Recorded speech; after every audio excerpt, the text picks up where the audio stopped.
welcome to that 90s Wrestling Podcast. Today, our very special guest, he's a former 4-time WCW Tag Team Champion and also a 2-time WWE Tag Team Champion, the one and only Mr. Chuck Palumbo. Chuck, how are you doing? I'm good, man. How are you today? Good, thanks. Just living at the minute. Well, say living it, just been watching the football and England continues to disappoint me, so just trying to forget about it. Sorry to hear that. Oh, you get used to it. How's your day been? Good. No complaints. Starting to warm up over here in San Diego, but Cool. No complaints. No complaints. No complaints. No. Cool. So I suppose we'll jump to the beginning. So, found out that you had like a basketball career before you decided to join wrestling. Was that right? I did. Yeah. So I played high school basketball. I got some scholarship offers out of high school, but I wasn't emotionally mature enough at the time to take on college. I ended up joining the Navy. All right. And then out of the Navy, I was getting scholarship offers. I was playing while I was in the Navy. I was playing in recruiting tournaments on the West Coast and stuff like that. A little bit of Navy basketball with the local teams. And I ended up getting recruited out of the Navy. So I spent a year in JC back in Rhode Island, Community College of Rhode Island. I played basketball. We had a great year. I ended up making All-American that year. And then I got a full ride to Central Missouri State. So the following year, I went to Central Missouri State as a 25-year-old sophomore, which was interesting. Yeah, because I think because you was around the era of the big men, I think people underestimate your size because you're 6'5", 6'6". Is that right? Yeah, 6'5". Yeah. Yeah. 6'5". So, I mean, these days you'd just be a giant compared to every wrestler around these days. I know that I've noticed that the wrestlers are a little smaller these days. They do a lot more of the acrobatic stuff and a lot of the high spots now. Super fantastic athletes, but yeah, definitely a different size. Yeah. Cool. And so, was it the power plant? Did you see an advert on TV? Was that right to join WCW? Was that right? I did. I saw, and I've told the story before. I saw an ad on TV. I knew nothing about wrestling, nothing at all. I knew who Hulk Hogan was. Yeah. Maybe Macho Man, Randy Savage, maybe those guys, but that's about it. I didn't know how much was what we call a work in the business. I didn't know, I really knew nothing about it. But after seeing the ad on TV, actually what happened was I was browsing the channels and I saw wrestling. I think it was Monday Nitro. Yeah. And that's when the ad came on TV. But as I was watching the show for a little while, I noticed the guys were just fantastic athletes. And that's kind of what caught my attention initially. And I said to myself, I think I could do that. Being naive, I didn't realize what it was going to take to get to the point where you're actually, a working wrestler on television. But sometimes when you're naive, you go for things, and I did. It all, it worked out in the end. A lot of adversity, but it worked out. Sure did. How tough was the power plant? Power plant was crazy. You've probably heard before. I think BBC's had a couple specials about it here and there. Yeah, that did. Yeah. So it was the original power plant, the old warehouse. That was interesting. Basically, the tryouts were once a month to get your foot in the door. Anywhere from 20 to 30 people trying out. Usually, maybe one guy, two guys making it, if that. Basically, it was a weeding out process. If you made it through that initial 3-day tryout, they brought you back to train. Kind of, there was no guarantees. It was like flying by the seat of your pants. But yeah, made it through an initial tryout. Found myself going back. Went through the training there for about 6 or 7 months before I got a training contract, which is a struggle because, you're trying to support yourself. I had a daughter at the time, a year old. You're trying to support yourself, but you're trying to also train full time at the power plant. Fortunately, my daughter's mother was working, so that allowed me to train. And then after about, I want to say 7 or so months, I got a training contract which wasn't huge, maybe $1,000 a week or $800 a week. I can't remember, but it was big in terms of now it was actually like I could breathe again, not worry about where my money was going to come from while I was still continuing to train, hopefully to get that, what they call that 6-figure contract, Yeah. which Cool. which eventually came, but ended up taking a little longer than what the ad had said. Cool. And was it Vince Russo brought you up, I suppose, to the main roster, I suppose you could say? Well, so initially Jimmy Hart brought us to Saturday Night TV, WCW Right. Saturday Night. Do you remember that show? Yeah. So initially Jimmy Hart brought us up there. Basically Paul Orndorff was trying to get us up there, and he had told me, hey, I want to talk to Jimmy about getting you guys on Saturday Night Television. And in the meantime, I was working on his Toyota Land Cruiser in the parking lot of the power plant, doing like brake jobs and stuff like that. Try to keep him happy. Yeah. Old school wrestlers are characters, right? Oh yeah. They're always working. But yeah, Jimmy Hart brought us up first. But then as far as Raw and not Raw. Nitro. And Yeah. Thunder, Eric Bischoff and Vince Russo. Cool. And one of the early feuds you were a part of was against Lex Luger. And I know you mentioned that going into wrestling, you didn't really know much about it. But now looking back, do you realize like how much of a big program this was to be put together with such a established star? Absolutely. He was a top guy at the time. Yeah. Very well known. Had a very successful career prior to WCW and the WWF. And here's the thing: at the time, like we're talking about, I didn't watch wrestling, and the only really way to look at old matches was to borrow VHS tapes. That's right. Right? That was really the only way you could do it. So I really didn't have a lot of experience with who was who in the past in wrestling. But to answer your question, yes, it was a huge deal for me at the time, an incredible opportunity, and I was very fortunate at that time to get that opportunity. Yeah. And after this, the Natural Born Throws were put together, which is a team I think is way ahead of its time. It's like these young stallions, just 6 foot plus, 250 plus, and you were all jacked. So what was it like being part of this group? Because there was so much talent in this group. Yourself, O'Hare, Jindrak, Stasiak, Reno, above average Mike Sanders. What was it part of being part of this big stable? It was such a great group. It was fantastic. So all those guys you mentioned, we all struggled together to get to that point.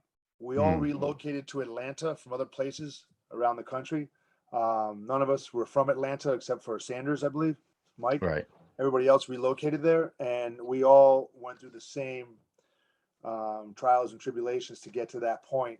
And we hung out together outside of the ring on our off time. We were just all buddies, so we were having a fantastic time, ribbing each other all the time, just having a fantastic time traveling on the road.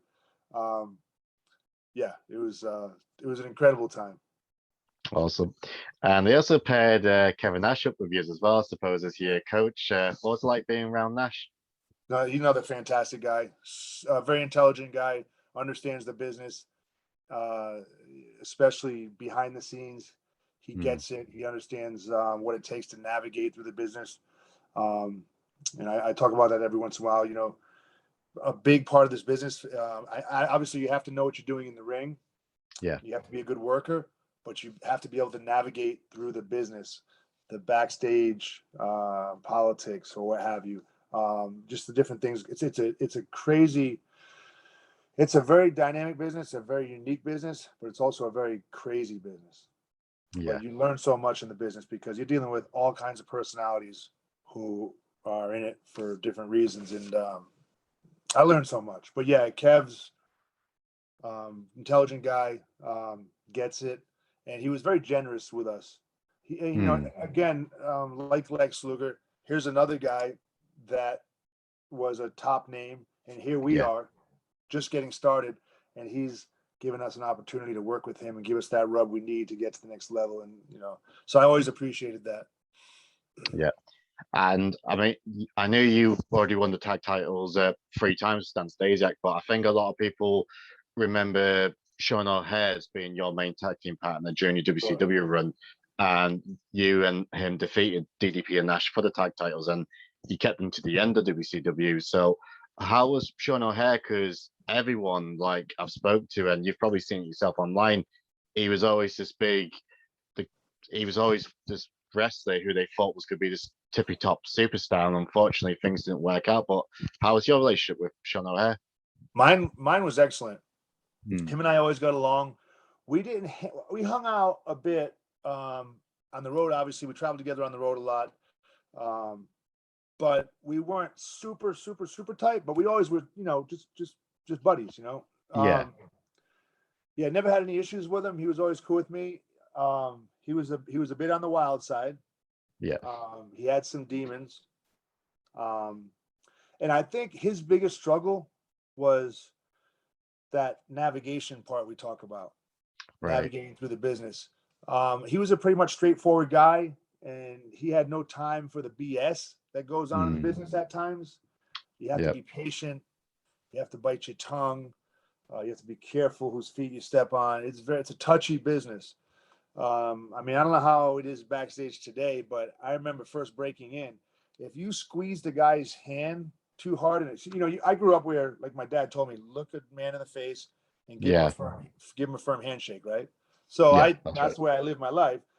And I get to my first show with WCW. I can't remember which one it was, and I was probably giving guys a firm handshake, and that was like a no-no. Okay, something that silly. Like they thought if you grabbed a guy's hand and gave it a firm squeeze, then you were going to be like stiff in the ring, and stuff like that. Wow. It's foolish, very foolish. I hope that doesn't happen today. No. But yeah, to get back to your question, Sean had no time for that, and he wasn't going to put up with that. So I think that may have hindered him a bit because he still had a lot to learn, but his God-given ability, I mean, you probably witnessed it yourself, right? Yeah. 6'4", 6'5", 275 pounds, fantastic athlete, looked the part, just very impressive, had that mean, aggressive look about him. Yeah, he could have been, unfortunately, things happen, but he could have been that top guy. Yeah, he's definitely he definitely did. He was so, not just his raw power and his look, just his agility, and he is one of wrestling's biggest what ifs. But unfortunately, he did pass away, which is sad because I was a fan of his growing up. So sad to hear that. Yeah. But you held the title towards the end of WCW, and what was your reaction when WWE bought out? I would imagine there was the rumors for a few weeks, and there was a time where we thought Bischoff was going to buy it, but that fell through, and Shane McMahon walked through the door. So talk us through it. Like, what was your reaction? We were all we really didn't know what to think. We didn't know. We didn't even know he was showing up that night, I believe. I may be wrong. I bet some of the guys did. Maybe some of the top guys. I don't personally remember that Shane was showing up. I didn't know how it was going down. I just remember Shane coming into the locker room and speaking with us, and it was just like, wow, so I guess this is happening, But, think about it from a wrestler standpoint, from a talent standpoint, you don't know what's going to happen to you. Are you going to have a job? Are they going to take you right away? Are they going to honor your contract? All these things, these things play a big part. And then, we get to the gorilla position before our match. I think we wrestled Lance Storm and Mike Awesome. That's right, yeah. And I remember going into the gorilla position, and it was, I think, Jerry Briscoe and maybe another WWF guy. I can't remember. Pritchard, maybe? I'm sorry, Bruce Pritchard? Yeah, possibly. Possibly. Yeah. And I remember that Jerry Briscoe was a little bit standoffish, and I was going, all right, this is kind of weird. But yeah, we got through it, and I spent a few weeks at home before I actually went over to WWF. So I think I spent most of that time, like Rey Mysterio and I, since we live close by each other, we would go down to Tijuana and wrestle down there and things like that, to keep busy. And I was still, I was still learning, right? Because I was only a few years into the business. So, Yeah. But yeah, it was a trip. And then that whole transition was a trip, right? Going over to WWF, trying to deal with, 2 opposing locker rooms, and yeah. Yeah, I mean, I was a kid during this. I think I was like 11-year-old when I started hearing about this, and my father was a fan. And he said to me, "Oh, Vince McMahon's bought WCW." I'm like, "What?" And then I watched the Last Night Journey popped up, and like as 11-year-old, I miss being a child watching wrestling because I miss kayfabe. But it was crazy, and I remember seeing you and Sean O'Haire turn up attacking the Hardys, and it was awesome. And you had your match against the APA at the Invasion pay-per-view. How tough was it working with the APA? They're a little bit stiff, we could say. Yeah, obviously, let's see. Ron was awesome Yeah. from day one. Ron Simmons, he's a sweetheart. I mean, he's a stiffer worker, but he was not. Nothing was intentional, and he wasn't dangerous. Ron's a big, strong guy. He was fantastic, in and out of the ring. I love Ron. John, great guy. I can say that now, and I could say that Yeah. later on in my career. But early on in my career, when actually during that time working with him, and he'll probably agree with you, he was a little stiff, and I think he figured, like, we were still young, and I think one time he might have had an issue of me calling the match out there or something like that, but he got over it. He was known, and I'm sure he'll admit it. He was known to have a reputation of being a bit of a bully to some people, but that didn't last long with me. And we went on to become friends later on. Awesome. And they done the invasion angle. Wasn't as capitalized as what we thought it would have been. I mean, like I said, I was a child during this point. I found it entertaining at the time, but looking back down, like there was quite a few missed opportunities. So how was it for yourself? Because like you wrestled for a few weeks, and then did they send you back down to developmental for a little bit before they brought No, you back up? no, not me. I think unfortunately Sean went back. Right, I just kind of sat on the sidelines right. at that time. And Missed opportunity, yeah, absolutely many. I mean, and it's hard to, anybody can quarterback the next day, right? But honestly, it was the most real time in the business ever, right? yes, Because yes, that really happened. There was really a buyout. There was really a big clash of personalities. There was a lot of BS that took place when the two companies came together, right? Some guys yeah, got fired. Some guys got into fights. There was ego issues, of course. A lot of alphas, right? yeah, And hard to get those to blend. But anytime you have such a real time in the business, it creates an enormous amount of opportunity. And sometimes people can't see what's right in front of them. Now, who am I to judge Vince or anybody who was in the creative position at that time? I'm really not. It's not what I do. But it's pretty obvious. Tons of missed opportunities. Tons. yeah. Well, something that never got something they didn't miss was you and Billy. It's what you're most memorable for, and so many fans of this angle. I absolutely love this tag team. So, how did it come about? Like them pairing you up with Billy, and I suppose the main question was, how was it bleaching your hair blonde? Was there any trepidation before, or was you like, I'll just go for it? It was just that. It was that quick. They paired us together. We had maybe done a couple matches together when we still had dark hair before we actually started the Billy and Chuck thing. And then Yeah, one night, I want to say it was American Airlines Arena, Dallas, Texas. One night, just a few hours before showtime, they tell us we're going to be um, this flamboyant tag team, I think the term was, and we're going to yeah, have platinum blonde hair, and we're going to wear robes and all this stuff. And I was just like, okay, sure, let's do it. And Vince said, no, you're going to do it tonight. And I was thinking, well, I got black hair. How's this going to happen? So the girls who travel with us and do makeup for the divas and they do their hair and stuff, they ended up processing my hair and bleaching it over and over and over and over and over. By the time it was showtime, my scalp was raw. I remember it bleeding. Wow. And that's what it took. And then Yeah. it had that horrible gold look for a while. And eventually I got to the point where it was just the processing was breaking it so much, I just cut it because it was starting to break off. And, I had to wear that hair. People don't think about this. I had to wear that hair. That was my hair. I had to wear that, when I wasn't working. You know what I mean? Exactly. Yeah. Like, Yeah. trust me. Can you imagine? Here's a guy who spent too much time in the tanning bed, 6'5", 270 pounds, and I'm walking around with bleach blonde hair. I looked like, who knows? Who knows what people thought? At the time, I was clueless. I didn't really care that much, but I was a little bit like, oh man, maybe I should just cut this and wear a baseball hat. And that's what I did on my off time. Cool. And you became tag team champions, and you defended the belt successively at WrestleMania 18. So, how was it working your first WrestleMania? And it was such a large crowd. It was absolutely amazing. I remember. I want to say it was Toronto, possibly. Toronto. Yeah, it was Toronto. Yeah, Canada Center. I think so. Maybe. Yeah.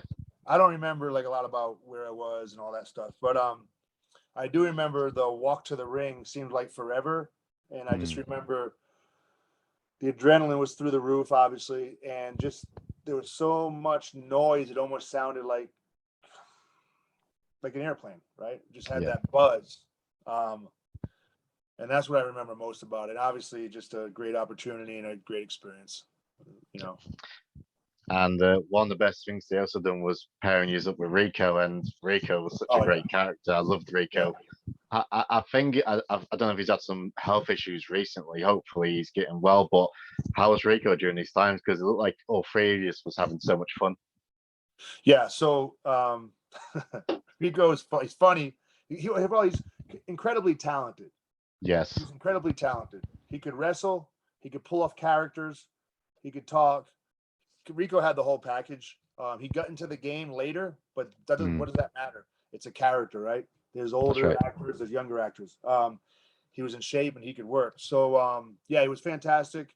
A great accessory to what we were doing. It complemented what we were doing so much. And that was like the final, that was like kind of like the glue or the final piece we needed to make that whole thing work. I mean, Billy and I were doing it, don't get me wrong, but we go ahead and hire a stylist, and it's like great guy, pleasure to work with. I haven't spoke with him in years. I hope he's doing well. Cool. And one of the biggest matches during this time was the two of you facing Hulk Hogan and Edge tag team titles. What was it like working Hogan? Obviously, you said even before you got into wrestling, you knew who Hulk Hogan was. So sharing a ring with him, how was it wrestling him? Yeah, it was awesome. I mean, Hulk obviously is an icon, right? People think wrestling, that's the first guy, that's the face you think about. That's right. So that and the fact that we were in Boston, which is so close to where I'm from in Rhode Island. Right. So I mean, it's so close. So a lot of my friends came up to watch, and I remember just having a great time working with him, and then after. But yeah, super. It was like hard to believe I was in the ring with him. I do remember that he kind of. I remember I went to throw him a super kick, and I remember he backed out of it. I was a little. I was like, damn! I wanted to hit him clean with that super kick, but I probably thought I was going to take his head off or something. So I do remember that. But he's always been real nice to me, and I always had respect for him, for what he did in wrestling. He put wrestling on the map as far as from a mainstream point of view, Sure did. And all this storyline led up to the culmination there, the infamous wedding, and it was so great to watch. I know it faced some backlash, but for me, watching it, I was so entertained by it. It was hilarious. Did you know it was Eric Bischoff under the mask, or did that fool you? Because apparently he walked around and no one knew it was him. I don't remember if I found out the very last minute. Right. I want to say earlier in the day. I don't remember. I might not have known. I'd have to ask Billy about that. because he probably has a better recollection of it than I do. But yeah, I think earlier in the day I didn't know it was him. I think I might have found out later, but yeah, that was Eric's an incredible talent too, right? Yeah, I A lot of spoke to people, him recently. I've just released my interview with him today, and great guy. yeah, great talent, and he gets pop culture. Yes. Gets pop culture, and that's big in the TV world. And he does that very well. But anyway, yeah, he did a fantastic job. Everybody did a fantastic job. Rico, Stephanie. Yeah. Stephanie's another great talent. Yeah, we had a good time. Awesome. I know this pretty much led to the end of the tag team. I think, correct me if I'm wrong, I think Billy suffered an injury not long after this, and they put you as part of the FBI, which that was a good little run. But another memorable run I remember was you bringing, well, it's not a gimmick because it's what you are in real life, a motorcyclist. And how was it portraying like the real you, I suppose you could say? So I would say the image is the real me, right? The image. Yes. Yeah, I'm into motorcycles. Everybody know. I think everybody by now knows I build motorcycles and stuff like that. It was easy. Hmm. I just and I had a great in the beginning. I had a great time. Obviously, later on, you hear that. Oh, was it a knockoff of the Undertaker's Dead Man character? Things like that. But personally, I enjoyed it. I had a great time with it until the end when the storylines got ugly as far as like the domestic violence and stuff like that. Yeah. I thought that was distasteful. I get it. I'm Hmm. playing a part, so I did what I was, paid to do. But I thought that was distasteful what they had me doing with the girl, with McCool, and because kids do watch the show, right? That's right. Yeah. PG-13 style show. I mean, so I thought that was distasteful. And then where do you go from there?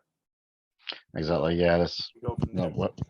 So at that point, I mean, I only had signed a 2-year contract at that point, 06 to 08. Right. So I wasn't too concerned. I kind of had other plans with the motorcycle business. I was already prepping for that and doing that out of the garage a bit.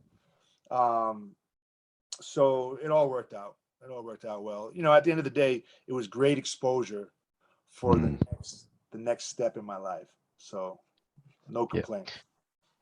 And you left afterwards, and yeah, I think you retired. I think 3 or 4 years afterwards. But I think I've got this right. Correct me if I'm wrong. Was you in talks with TNA about possibly signing with them, but you turned them down? Was that right?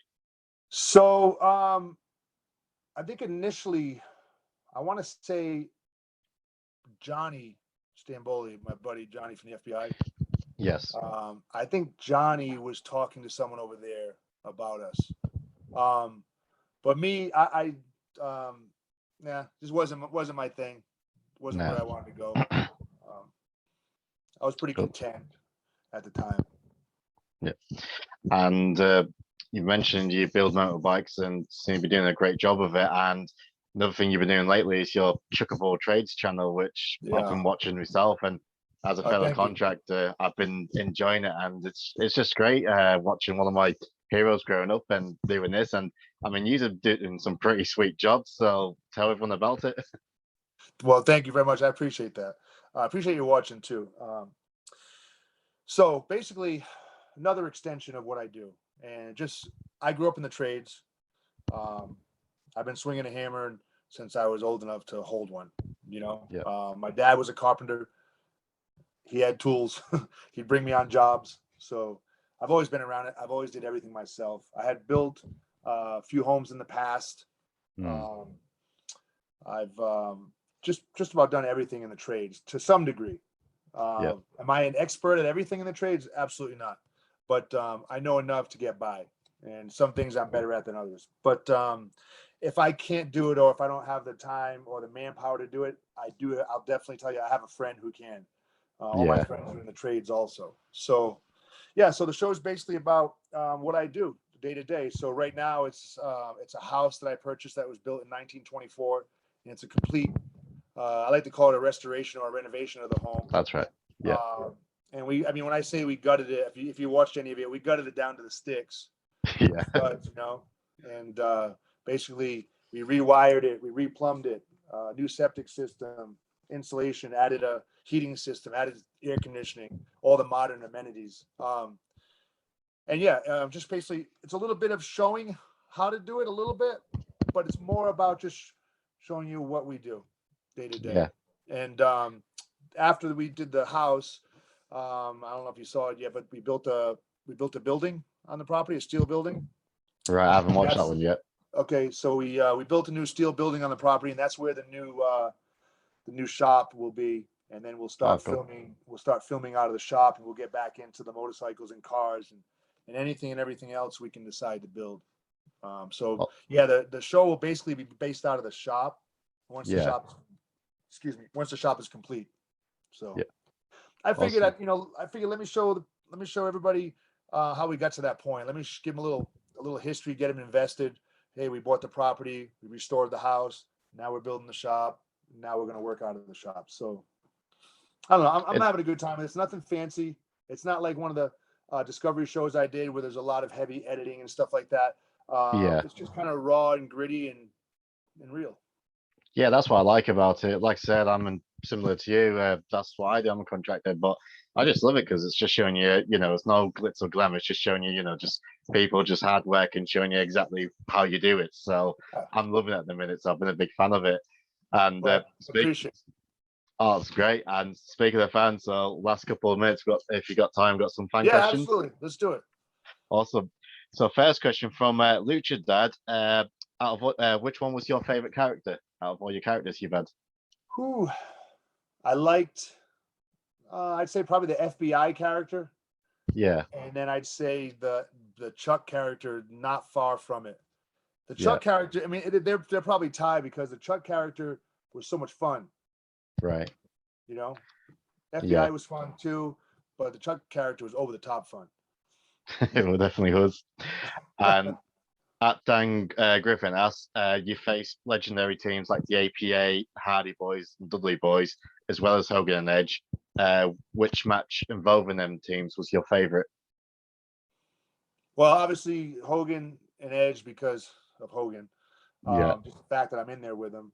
But I really enjoyed working with the Hardy Boys. Those guys are, those guys are great athletes, high flyers. But yeah, I'd probably say Hogan and Edge because the fact that I was in the ring with Hogan. Awesome. And at Demogod one last, was you there during the Scott Steiner Diamond Dallas Page fight? And if you was, what was your reaction? I was in the building. I didn't see the actual fight. Scotty's a very close friend of mine. Oh, cool. We talk, we keep in touch all the time, and he was a big help when I first broke in the business. By the way, I became friends with him early on. I want to say before we started doing about the time we started doing the Saturday night tapings. Right. And he's always been very supportive and told me a lot about the business. But I wasn't surprised.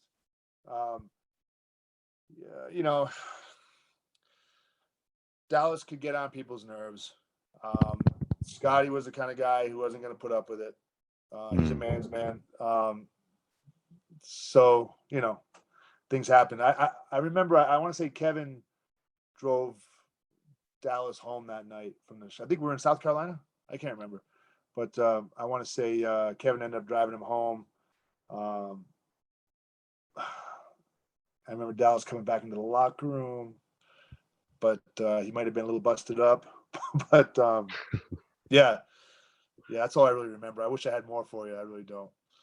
It's okay. But I wasn't surprised, Yeah, I like from what I've read, I can't say I've heard because I wasn't around there, but from what I've read, it kind of like it was building up, and man, I mean, give DDP credit to going toe to toe with Steiner because Steiner's a beast.